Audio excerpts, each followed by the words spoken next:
नमस्कार.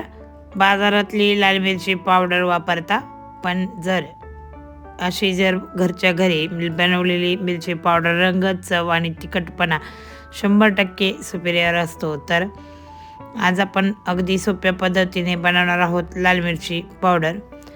तर या व्हिडिओला करूयात आपण सुरुवात.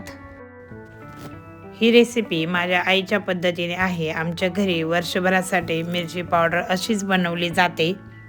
तर लाल मिरची पांडी 500 ग्रॅम, गंटूर मिरची 1500 ग्रॅम आणि नंतर लवंगी मिरची 1000 ग्रॅम अशी मी 3000 ग्रॅम बनवलेली आहे लाल मिरची. तर मिरच्या उन्हामध्ये चांगल्या वाळून घेतलेल्या आहे आणि नंतर मी पुन्हा अशा एका कॅरी बॅगमध्ये अशा पद्धतीने बांधून ठेवलेल्या आहेत. तर यासाठी आपण धने घेणार आहेत 500 ग्रॅम, ओवा 50 ग्रॅम, हळकुंडसुद्धा 50 ग्रॅम आणि लवंग 25 ग्रॅम आणि वेलची जी आहे तिच्या 2 पुडे मी अशा पद्धतीने घेतलेले आहेत आणि त्यानंतर मिरे 10 ग्रॅम आणि स्टार फूल 50 ग्रॅम आणि दालचिनीसुद्धा 25 ग्रॅम, नंतर हिंग घेतलेला आहे 25 ग्रॅम आणि जिरेसुद्धा आपण 100 ग्रॅम घेतलेले आहेत, खसखस 100 ग्रॅम.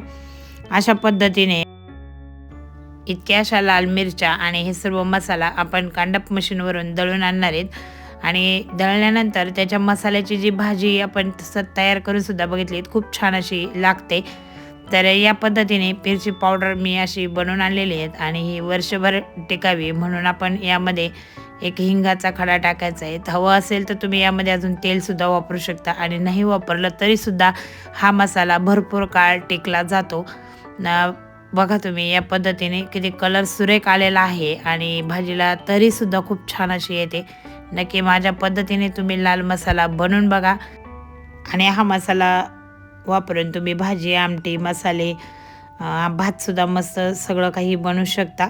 आज मी याची मिरचीपासून भात आणि बटाटा भाजीसुद्धा बनवलेली आहे. तर अशा प्रकारे लाल मिरची पावडरचा मसाला वापरून आपण बटाटा भाजी आणि भात बनवलेला आहे. तर किती छान असा झालेला आहे बघा तुम्ही. जर तुम्हाला माझ्या घरगुती रेसिपी आवडत असेल तर सबस्क्राईब करा आणि पुन्हा भेटूया नवीन व्हिडिओमध्ये. तोपर्यंत बाय.